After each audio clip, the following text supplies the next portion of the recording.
The main problem, actually, and this has been overnight in the US, and if you're waiting for anybody coming in from the New York area, anywhere in the northeastern US, they may well not get in this morning simply because we have had such problems overnight in the main American airports, particularly New York, Newark.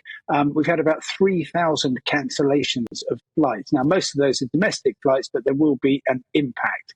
And that, for this time of year, is really quite serious. And I think it won't be long before people are actually reassessing their plans. The US is great, but frankly, if you're on a fly drive to California and you're I hope you won't be anywhere near Death Valley because the temperatures are reaching extremes there. And so, I think people who are switching to Northern Ireland, who would not want to be in the beautiful Ards Peninsula or indeed lovely Ballycastle, I think we could actually see a reassessment, particularly people who've got young children, who are older travellers with medical conditions. They might be thinking, we love the sunshine, but there are limits, and maybe we will just be more cautious next time. Next time maybe, but the question is whether or not, as you say, they might be impacted this weekend. We had an email in from Danny TT. He says, as an ex-pilot, one big change with high temperatures is the aircraft maximum takeoff weight. It's going to be reduced. It may leave many passengers behind and make this more commonplace, Simon. Is that something that you've heard about?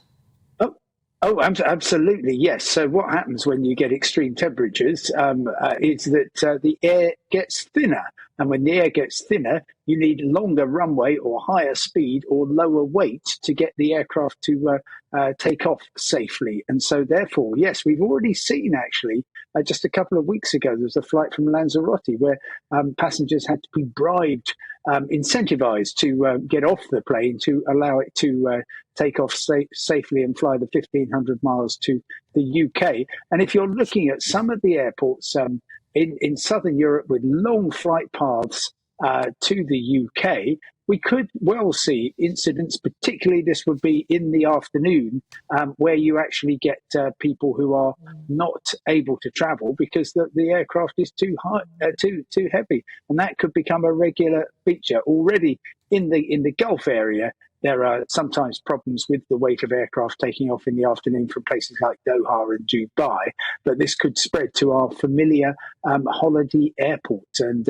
looking at the forecast for this week, if I were booked to fly back from Cagliari in southern Sardinia in the next few days, I would be nervously checking my alternative travel options while at the same time staying indoors with the curtains closed.